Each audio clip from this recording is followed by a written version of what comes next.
預設照顧計劃咧喺香港暫時咧係冇呢個法定嘅基礎嚟嘅。呢一個咧只不過咧就係喺醫管局所發出嘅 guideline 裏邊咧，就係鼓勵醫務人員咧，就係當一個病人去到呢個病情已經係冇得逆轉嘅情況底下咧，就希望醫務人員啦、個病人啦，同啲屋企人咧可以坐埋一齊咧，就傾傾呢一個病人我哋而家講嘅係長者啦嚇，佢嘅意願係啲乜嘢？裏邊嘅內容咧係會包括咧，就係長者佢係希望佢獲得一啲嘅乜嘢照顧，譬如佢係想喺屋企嗰度養病啊，定係去呢個院舍啦，又或者咧就係佢嘅宗教嘅信仰係啲乜嘢，佢希望佢餘下嗰個生命咧，佢最珍惜係啲乜嘢？譬如話佢係希望可以自然咁樣過埋佢最後嗰短短嘅時間，定係咧佢係想盡量係接受越多嘅治療越好，佢希望可以嗰個生命可以維持越長越好。個目標係啲乜嘢？佢究竟係想多啲時間同屋企人一齊啊？譬如話，佢個女可能喺6個月之內咧係會要畢業啦，大學畢業，佢要睇埋佢個女畢業，所以佢想即係延遲佢嗰個生命，延長佢嘅生命。咁又或者佢對於呢一個佢自己嘅喪殯，佢自己有咩意見？佢係想點樣搞佢嗰個 funeral 啊？即係佢係想海葬啊，定係喺嗰啲嗰啲唔記得叫咩名添即係喺嗰啲花園嗰啲咁樣。咁呢個係佢自己講咗出嚟。咁喺呢個預設照顧計劃嘅簽嗰份書上面咧，除咗有長者嘅聲音咧，仲有屋企人嘅聲音嘅。裏邊咧就會有屋企人講話啊，我知道長者咧係有呢啲嘅願望，但係要實踐佢願望咧，我哋會有啲咩問題啦咁樣。咁譬如果個長者話佢想葬去國內嘅咁樣，嗰啲屋企人就話國內喎，咁我哋即係每年如果清明要去即係掃墓係會困難喎咁樣，即係會聽到長者嘅聲音、屋企人嘅聲音，然之後咧再有長者知道屋企人嘅聲音之後咧，佢自己最後嘅決定係點樣嘅？呢一個咧就係預設照顧計劃嗰本書要簽嘅文件裏邊大致上嘅內容，係希望咧長者同屋企人咧有一個共識。長者咧佢係有佢嘅聲音，但係佢亦都要咧了解到屋企人咧如果要達到佢嘅心願咧有啲咩困難，然之後最後咧一家人咧就係再諗到最終嗰個方案係啲乜嘢。我哋要明白咧長者嘅照顧咧唔係長者一個人想點就點嘅，佢一個人乜都做唔到嘅。佢係要周圍啲人去支持佢，去達成佢嘅願望嘅。所以佢有啲咩意願呢？一定要係呢個照顧嘅團隊要知道啦，佢屋企人要知道咧，先可以達成嘅。咁我哋希望呢，就係呢個，如果我哋講香港嘅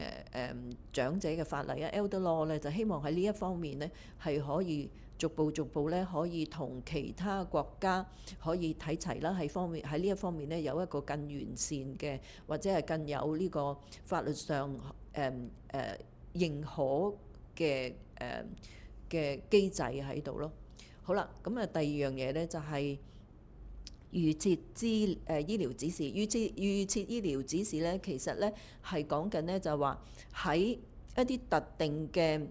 情況底下，醫療情況底下咧，嗰個病人咧係可以選擇咧就係拒絕邊一種嘅醫療嘅指示嘅。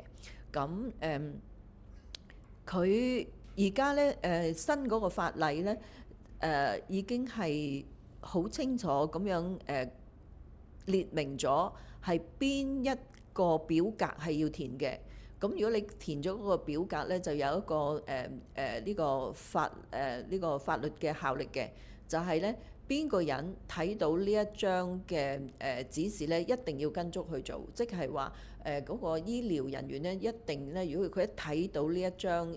指示咧，佢要跟足去做嘅。佢大致上咧就會講咧，就係話